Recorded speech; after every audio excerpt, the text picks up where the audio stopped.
Tablets are great. They are entertainment devices and they do their job perfectly. But when it comes to doing real work, say what you want, say what you like. I still prefer a good old computer. And for me, the MacBook Pro is my answer. But I got this back in 2016. And this is getting pretty old, so when new rumors have emerged, let's take a look at what Apple is in store for us for the new 2021 MacBook Pro.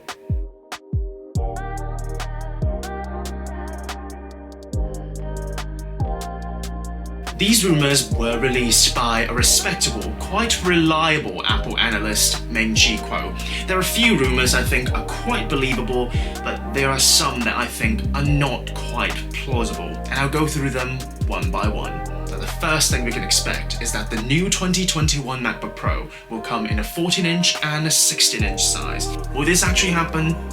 I think most probably. Back in November 2019, Apple updated its 15-inch MacBook Pro to become a 16-inch MacBook Pro. Yes, the 16-inch MacBook Pro is a little bit bigger than the 15-inch MacBook Pro, but the display size to body ratio has also been increased. That means the screen bezels on the 16-inch MacBook Pro are actually smaller than those on the 15-inch MacBook Pro. And I think the similar will happen to the 14-inch MacBook Pro that is going to be released in 2021. The overall size of the 14-inch MacBook Pro might be a little bit bigger than the 13-inch MacBook Pro, but I do believe the screen bezels of the 14-inch MacBook Pro will be smaller than the ones on the 13-inch MacBook Pro. And that's not a really new thing for tech companies to do. Apple has been making edge-to-edge iPhone screens since the iPhone X, and starting with the Apple Watch Series 4, the screen of the Apple Watch has gone edge-to-edge as well. And other computer manufacturers have been doing the same thing. One notable example would be Dell with the Dell XPS 13. All these years they've been trying to fit a 13-inch screen onto a form factor of a 12 or even 11-inch laptop. And you know what? The Dell XPS 13 has been one of the most highly rated PC laptops out there. And to see Apple following that trend, it's not surprising at all. As long as they keep the webcam on top of the screen, not below the screen, that will be fine. Other than the change in the physical appearance, we're expecting Apple to also bring the Apple Silicon to the 2021 MacBook Pros. The first generation of Apple Silicon on the Mac has been doing really great. Look at the M1 chip. All the reviews out there raving about the speed and the power efficiency. And we're expecting Apple to do the same for the new generation 14-inch and 16-inch MacBook Pros. Right now, if you're trying to get a 16-inch MacBook Pro, you're still stuck with Intel processors, and that caused a lot of confusion for the customers. I talked about it in the previous video. And by adding Apple Silicon to the lineup, this is going to remedy that situation. Yeah, click on it and you will know what sort of confusion Apple has created. Moving on to the next feature, other than removing Intel processors from the MacBook Pros, Apple will also allegedly remove the touch bar from the 2021 MacBook Pro. And that is a very interesting move. Remember when the 2016 MacBook Pro was first released, the touch bar was actually one of the headline features for the MacBook Pro. It was one of the main selling points. If you wanted a touch bar, you must get the MacBook Pro. And I can't believe it, it took Apple 5 years to finally realize, to recognize that no one finds the touch bar on the MacBook Pro really that useful.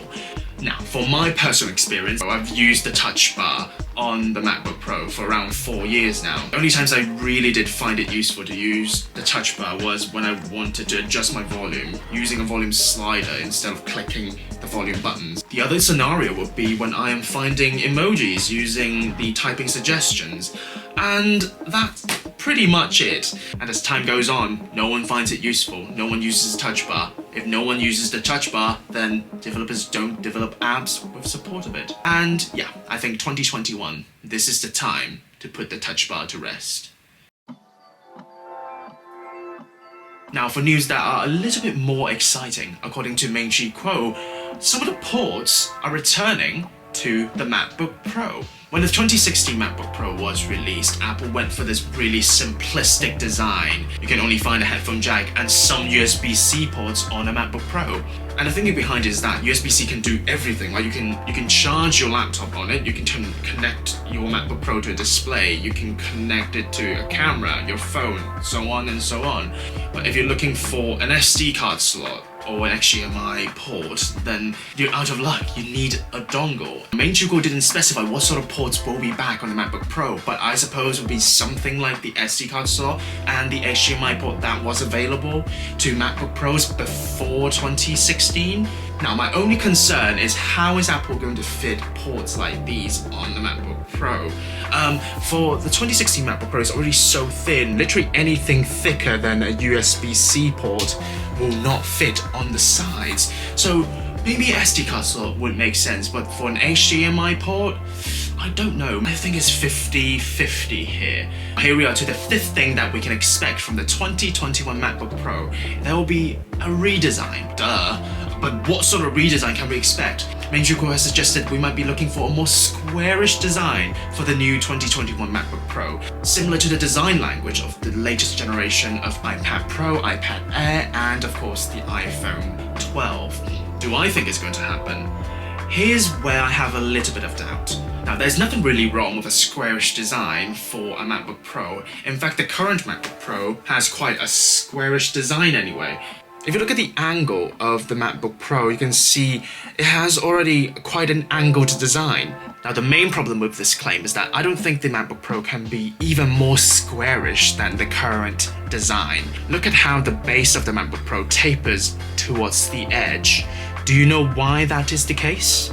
I think the main reason for that design is that when the MacBook Pro is placed on the table, it's easy for someone to pick up the MacBook Pro with a lift of the finger because of that tapered edge. If Apple is forfeiting that design and instead go for an entirely squarish design for the MacBook Pro might become flushed with the table and it becomes really hard for someone to pick it up when they want to take it away. And as much as Apple is obsessed with the aesthetic design of their products, I don't think they will put design entirely over functionality. So yeah, is Apple going to introduce a more squarish design for the MacBook Pro? Not entirely. I do think Apple, when designing the MacBook Pro, they would take design cues from the iPad and the iPhone. But for Apple to make the 2021 MacBook Pro even more squarish than it is now, I have some reservations, and I don't think that will be the case. And now, last but not least, I think this is the most unexpected out of all of the rumors, and that is the MagSafe connector would be back for 2021. Now, Menchuko has explicitly stated that the MagSafe connector on the 2021 MacBook Pro will not be some inductive charging connector found on the iPhone 12, but it will be something like the magnetic power connector on the old MacBook Airs and MacBook Pros. And as much as a very interesting rumor, I'm not sure if I want MagSafe to be back for the MacBook Pro. Now, a MagSafe magnetic power connector can be better than a USB-C cable in two ways, really. The first one, of course, is magnetic. You place it around the proximity of the port and it will connect automatically. And even if you yank the cable accidentally, the whole laptop wouldn't be yanked onto the ground and you wouldn't need to pay for repairs, and that will be a good thing. Now, the second advantage, as suggested by Menchuko, is that charging over MagSafe might actually be faster than charging using USB-C in the future, and that could be very useful if you just want a little bit more juice in a very short period of time on your MacBook Pro. But in a lot of other ways, I just don't think it makes sense for Apple to ditch USB-C at this very moment. One big advantage of using USB-C to charge my current MacBook Pro is that I can use any of the 4 USB-C ports. That means I can charge it either on the left side or on the right side, depending whether my plug is on the left or on the right. And I'm not the only one saying that USB-C should be a more popular standard. In fact, during these few years, rumors have been circulating that at any point the iPhone will adopt the USB-C standard as well. And at that time, USB-C will rule over all Apple devices. And you're telling me that at this point, Apple will move away from USB-C for the 2021 MacBook Pros? that will be a really weird move for Apple. That will be a very, very unpopular move for Apple to take. Apple over the years have created a lot of proprietary ports already, like the port for the 30-pin connector, Lightning port, the old MagSafe, the new MagSafe for the iPhone, the smart connector for the keyboard covers, the Apple Watch charging prong, and also the grey inductive charging patch on the side of the iPad for the Apple Pencil. If Apple is really moving away from USB-C to a proprietary port, at least tell me it's something like the smart connector. We have enough proprietary ports, Apple. We have enough. So that concludes the 6 things we kind of know about the new 2021 MacBook Pro. Some of the rumours I think are believable, some of them not quite so, but at least most of them are reassuring news. It is reassuring to know that some of the features we really want, we really value on a MacBook Pro will start to emerge again in 2021. Back in 2019, Apple really started to listen to the feedback of its Pro users, and the 60-inch MacBook Pro was released. It has a bigger screen, longer battery life, and Apple finally fixed the keyboard. Apple can really do great things if they listen to their customers. And if that's the case for 2021 as well, with the Apple Silicon on board, with the touch bar removed, and with more ports other than USB-C ports, the 2021 MacBook Pro will be the MacBook Pro to look forward to. Really, really exciting stuff here. Do you believe in the rumours? Do you think they're plausible? Leave a comment down below and tell me what you think. Don't forget to give it a like and subscribe, and I can't wait to see you in the next video.